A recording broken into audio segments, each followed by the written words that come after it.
Assalamualaikum warahmatullahi wabarakatuh. Pemirsa, kali ini saya melanjutkan cerita, yaitu Wali Songo, salah satu sunan, yaitu Sunan Bonang. Raden Maulana Maktum Ibrahim atau Sunan Bonang merupakan salah satu ulama anggota Wali Songo sebagai penebar syiar Islam di Jawa pada abad ke-14 Masehi. Tepatnya, beliau lahir pada tahun 1465 Masehi di Surabaya. Sunan Bonang adalah putra keempat dari Raden Rahmatullah atau Sunan Ampel dengan Nyi Ageng Manila atau Nyai Ageng Manila. Beliau bernasab hingga ke Rasulullah dari jalur ayahandanya. Inilah jalur nasab Sunan Bonang. Sunan Bonang atau Raden Maktum Ibrahim bin Sunan Ampel atau Raden Rahmatullah bin Sayyid Ibrahim As-Samarkand atau Ibrahim Asmorkondi bin Sayyid Jamaluddin Husain bin Ahmad Shah Jalal bin Abdullah Qad bin Abdul Malik bin Ali Abdul Fakih bin Muhammad Sahib Mirbat bin Ali Khalqosa bin Alwi bin Muhammad bin Alwi bin Ubaidillah bin Ahmad Al-Muhajir Ilallah bin Isa Al-Ummi bin Muhammad Al-Naqib bin Ali Al-Uwaidi bin Ja'far Shadiq bin Muhammad Al-Bakir bin Ali Zainal Abidin bin Sayyidina Husain bin Sayyidina Ali dan Fatimah Zahra binta Sayyidina Muhammadin Rasulullah Sallallahu Alaihi Wasallam. Dari silsilah nasab ini, Sunan Bonang adalah generasi ke-24 dari Rasulullah Sallallahu Alaihi Wasallam. Ibunya adalah Nyi Ageng Manila atau Dewi Condrowati, putri dari Adipati Tuban yang bernama Arya Teja. Darah keturunan yang begitu melengkap dari keluarga ningrat ini tak membuat Sunan Bonang bermanja-manja. Bahkan sebaliknya, beliau begitu kokoh dalam mempelajari ilmu agama yang diasuh oleh ayahandanya sendiri, yaitu Sunan Ampel. Ia belajar bersama santri-santri Sunan Ampel yang lain seperti Sunan Giri, Raden Pata, dan Raden Kusen. Selain dari Sunan Ampel, Sunan Bonang juga menuntut ilmu kepada Syekh Maulana Ishaq, yaitu sewaktu bersama-sama Raden Patung atau Sunan Giri ke Malaka dalam perjalanannya haji ke Tanah Suci, yang mana Maulana Ishaq adalah orang tua dari Sunan Giri. Sunan Bonang dikenal sebagai seorang penyebar Islam yang menguasai ilmu fikih, usuluddin, tasawuf, seni, sastra, arsitektur, dan ilmu silat dengan kesaktian dan kedikdayaan menakjubkan. Bahkan masyarakat mengenal Sunan Bonang sebagai seorang yang sangat pandai mencari sumber air di tempat-tempat yang sulit airnya. Babardaha Kediri menggambarkan bagaimana Sunan Bonang dengan pengetahuannya yang luar biasa bisa mengubah aliran air Sungai Berantas sehingga menjadikan daerah yang enggan menerima dakwah Islam di sepanjang aliran sungai menjadi kekurangan air. Bahkan sebagian yang lain mengalami banjir. Sepanjang perdebatan dengan tokoh Buto Lokaya yang selalu mengecam tindakan dakwah Sunan Bonang, terlihat sekali bahwa tokoh Buto Lokaya tidak kuasa menghadapi kesaktian yang dimiliki Sunan Bonang. Demikian juga dengan Nyai Kuncik yang kiranya seorang Bairawi, penerus ajaran ilmu hitam, calon Arab yang dapat dikalahkan oleh Sunan Bonang. Sunan Bonang juga terkenal dalam hal ilmu kebatinan. Ia mengembangkan ilmu zikir yang berasal dari Rasulullah SAW. Kemudian dia kombinasi dengan keseimbangan pernafasan yang disebut dengan rahasia alif lam mim, yang artinya hanya Allah Subhanahu wa Ta'ala yang tahu. Sunan Bonang juga menciptakan gerakan-gerakan fisik atau jurus yang dia ambil dari seni bentuk huruf hijaiyah yang berjumlah 28 huruf, dimulai dari huruf alif dan diakhiri dengan huruf ya.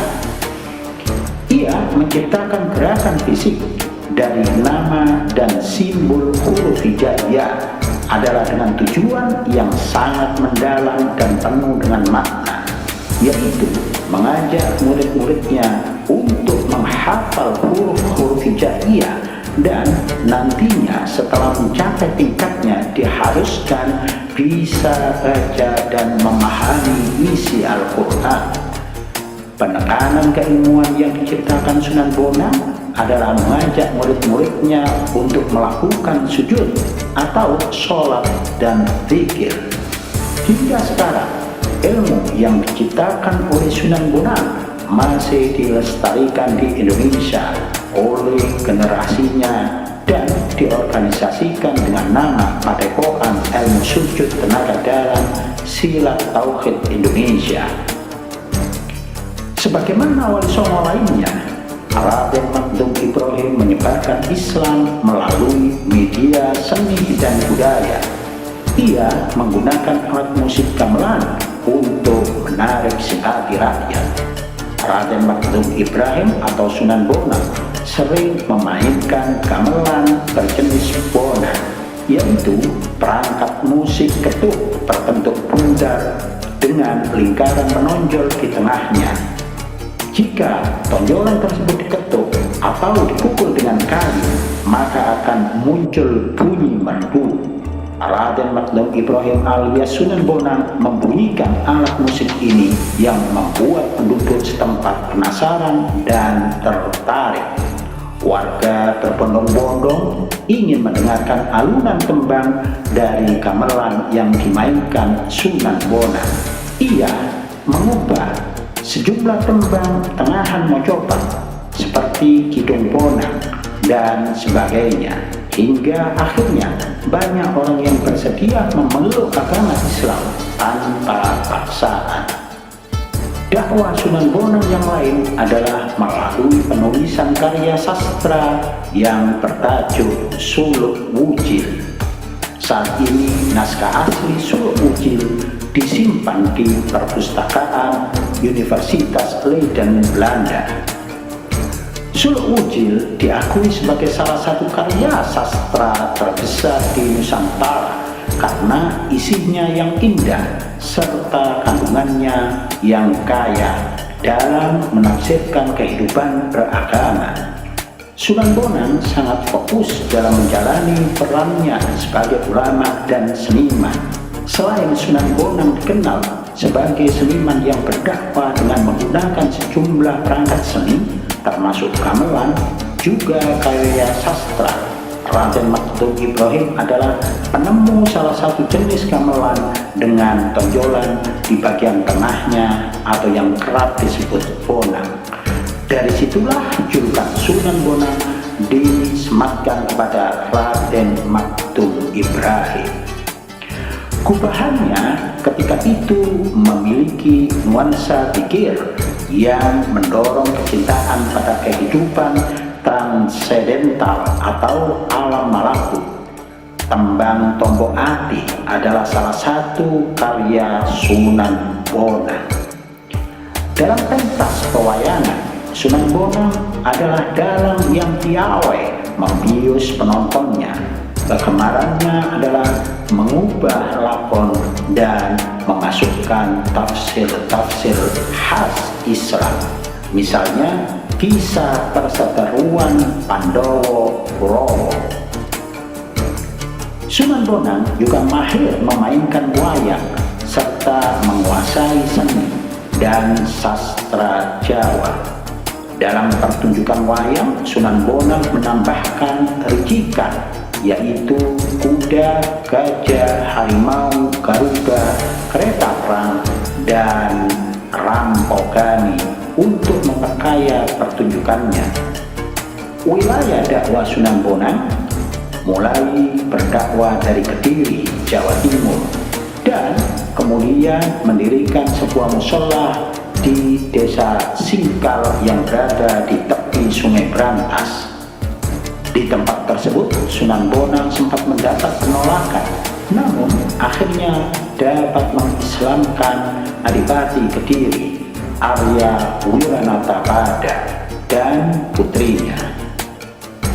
Selepas dari Kediri, Sunan Bonang bertolak ke Demak, Jawa Tengah, atas panggilan Raja Demak, Raden Patah. Oleh Raden Patah, Sunan Bonang diminta untuk menjadi imam masjid di Demak. Namun tidak lama kemudian Sunan Bonang melepaskan jabatan sebagai imam untuk pindah ke Lasem. Metode dakwah Sunan Bonang, gamelan menjadi salah satu media dakwah yang digunakan oleh Sunan Bonang. Berbeda dari gamelan yang sudah ada sejak zaman Hindu-Buddha, Sunan Bonang menambahkan rebab dan bonang sebagai pelengkap dari gamelan Jawa. Dengan musik yang dilantunkan lewat gamelan buatan Sunan Bonang, ajaran agama Islam pun lebih mudah diterima oleh masyarakat setempat. Selain lewat gamelan, Sunan Bonang juga menyampaikan dakwah Islam melalui lagu. Lagu ciptaan Sunan Bonang yang bertajuk Tombo Ati berisi hukum-hukum serta kewajiban yang perlu dilakukan oleh umat muslim. Cara lain yang dilakukan Sunan Bonang dalam dakwah adalah lewat karya sastra. Salah satunya adalah Suluk Ujil yang dipengaruhi oleh kitab As-Siddiq karya Abu Sa'id Al-Khair. Suluk Ujil adalah karya spiritual yang berisikan tasawuf sebagai media pengajaran agama Islam. Sunan Bonang juga mengubah tembang Tombo Ati dari bahasa Jawa berarti penyembuhan jiwa.